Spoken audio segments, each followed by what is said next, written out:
এক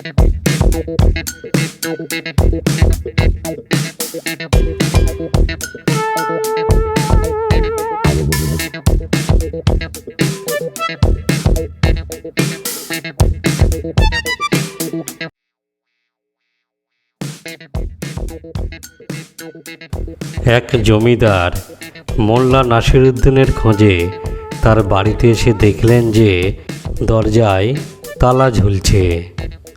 মোল্লা নাসিরউদ্দিন বাড়িতে নেই। জমিদারের তাতে মনে হলো যে তার প্রতি নাসিরউদ্দিনের কোনো শ্রদ্ধা নেই। তিনি তখন দরজার উপর বাঁকাচোরাভাবে গাধা লিখে বাড়ি ফিরে গেলেন।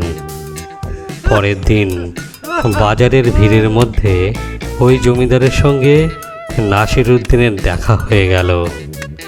নাসিরউদ্দিন তখন বলল, ও হুজুর, খুবই দুঃখিত যে কাল আপনি আমার খোঁজে গিয়েছিলেন, কিন্তু আমি বাড়িতে ছিলাম না।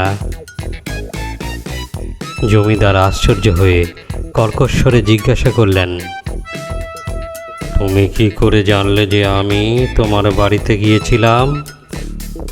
নাসিরউদ্দিন হো হো করে হেসে জমিদারের মোটা পেটের দিকে আঙুল দেখিয়ে বলল, কেন জানব না? আপনি যে আপনার নিজের নামই আমার দরজার উপর লিখে রেখে এসেছিলেন।